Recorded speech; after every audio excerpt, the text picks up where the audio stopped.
Bilirdiniz ki, Həzrəti Yusifin köynəyi Quranın detallı şəkildə yanaşdığı əşyalardandır. Məsələn, qamiz sözü köynək mənasındadır. Quranda 6 dəfə gəlib ki, hamısı Həzrəti Yusif barəsindədir.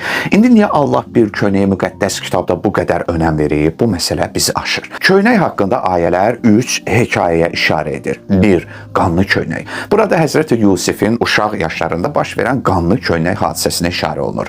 Həzrəti Yusifə qarşı qardaşlarının qısqanclıq, paxıllıq, həsəd hissi baş qaldırdıqdan sonra onlar qərara gəldilər ki, Yusifi bir quyuya atsınlar. Onlar bir bəhanə gətirmək üçün Yusifin köynəyini onun bədənindən çıxartdılar və onu bir qoyunun qanına buladılar. Daha sonra atalarının yanına gəlib dedilər ki, ey atacan, biz yarışmağa getmişdik və Yusifi əşyalarımızın yanında qoymuşduq. Bu zaman canavar gəlib onu yedi.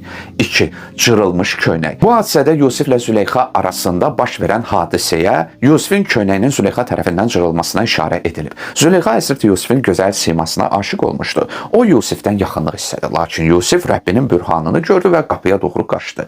Züleyxa onu tutmaq istədikdə köynəkdən yapışıb cırdı. Qapının ağzında Misirin əzzi ilə rastlaşdılar. Yusif və Züleyxa bir-birlərini xəyanətlə ittiham etdilər. Lakin Yusifin şahidi yox idi. Bu əsnada Züleyxanın qohumlarından biri şahidlik etdi ki, əgər Yusifin köynəyi arxadan cırılıbsa, deməli doğru danışan da Yusifdir. Baxdılar ki, köynək arxadan cırılıb. 3. Şəfa verən köynək. Həzrəti Yaqub oğlu Yusifdən ayrı düşdüyü üçün o qədər ağlamışdı ki, gözləri tutulmuşdu.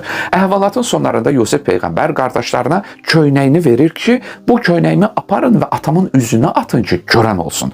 Elə də edirlər və Həzrət Yaqubun gözləri açılır. Ümid edirəm, indi kimsə orada qamizdən məqsəd köynək deyil, göz dərmanıdır, damcısıdır deməyəcək. Köynək vasitəsilə göz açılır, görən olur. Bunu köynək mi edir? Əlbəttə ki, yox. Adi bir köynəkdir. Bunu Yusif mi edir? Əlbəttə ki, yox. Bəs nə? Bu sadəcə Allahın izin və razılığı ilə baş verir. Allaha pənah, Allahın peyğəmbərləri müşrik mi olmuşdular? Niyə tapşırılmadı ki, Allaha birbaşa dua etsin? Niyə Allah Yaquba şəfanı məhz köynək vasitəsilə üzünə çəkməklə verdi? Bax, insaf əhli bunun üzərində düşünsün.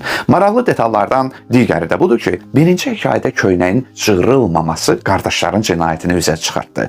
Canavar parçalayıbsa, bəs niyə köynək cırılmayıb? İkinci hekayədə isə köynək cırılması Yusifin günahsızlığını aşkar etdi. Üçüncü hekayədə isə atanın gözlərinin görməsini bərpa edən vasitə oldu. Hədislərə əsasən bu köynək Həzrət İbrahimdən miras qalmışdı. Belə də inananlar var ki, bu köynək daha sonra Həzrət Məhəmmədin sallallahu aleyhi və səlləm əlinə çatmış və sonra Əhl-i Beyt imamlarına keçmişdir.